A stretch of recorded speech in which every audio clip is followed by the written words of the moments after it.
Hey artists, welcome back. Today in this video I'm going to show you how I start my portrait sculptures using a very basic armature. Works with water-based clay and oil-based clay, and I am going to use this with water-based clay because I can pull out the head and fire it. So let's get started on building the armature for a portrait. You're going to need a base. I always recommend some sort of base like this, and I put like just two pieces of 2x4s here, and that way I can lift it up, because with a portrait sculpture it tends to get kind of heavy. I don't like to make full-size, life-size portraits because then I have like heads all over the house. I like to make them just a little bit smaller, but you still need a way of holding up your sculpture. So this is the base that I like to have. This flange, it comes in different diameters.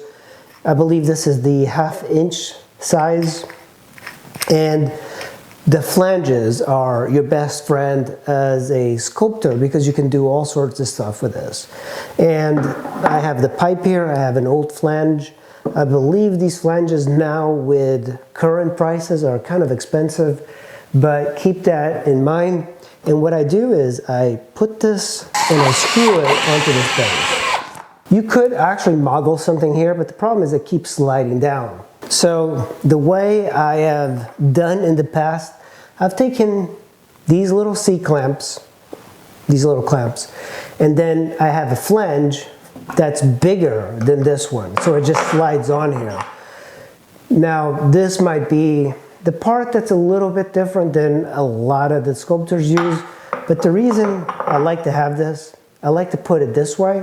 So when you have something like this, you could use a PVC pipe, you could use like some sort of like wood on here that kind of clamps over here, so the clay doesn't keep moving down. So what I do is I take one of these clamps and then I drop this where I want it, and then I just take this and I tighten it. One way to fix the unevenness is just simply take some oil clay or water clay, whatever you're using, and just wrap it like this. And now it's pretty much the way you want. It's not going to drop down. So if I'm using water clay, it's not constantly going to be working down. You can still push this down and out of the way. Next thing you're going to be needing is aluminum wire like this. You could use all sorts of stuff, even like a coat hanger, but aluminum wire is very workable. So you can do this, and I have these pliers to cut it. What I'm going to do is I'm going to put something like this. I don't want it to be too big because I'm not making life-size ones, but I'm just going to cut this. This aluminum wire is very easy to cut, and I could actually drop it down even more like this. So neck would be about here, head here, but we're not done yet, so I'm just going to try and loop it like this, and now I'm going to cut another piece of wire the same length. Making this almost like an egg beater shape. So I'm going to take one of these clamps again. I'm going to put it at the bottom here.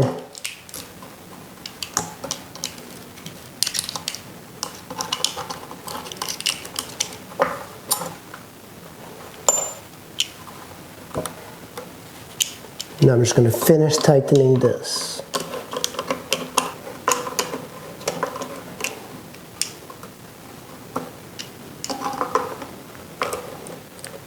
Okay, here you still have the flexibility of moving the clamp down slightly. So if I want it to be a little bit lower, I can kind of move it down and then move my clamp where I want it and just tighten it. So this is not pretty, but it's very functional. And I just have some oil-based clay that I'm using. I'm actually going to build this top part with water clay. What I have is this wire. This is just picture hanging wire. And what I'm going to do is take a little bit of it. It's fairly cheap, you can get a lot of this. This is what I put in my relief sculptures to hang it. I'm just going to cut a little bit here. You can use all sorts of stuff, but right about here where the two pipes intersect, I am going to wrap this around. That way it doesn't move.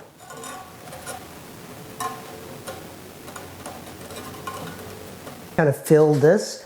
This wire is also a little bit too thin. You could try getting some thicker wire, but for me, I don't need anything else like this. So I'm just going to take some of this and I'm just going to fill in the insides.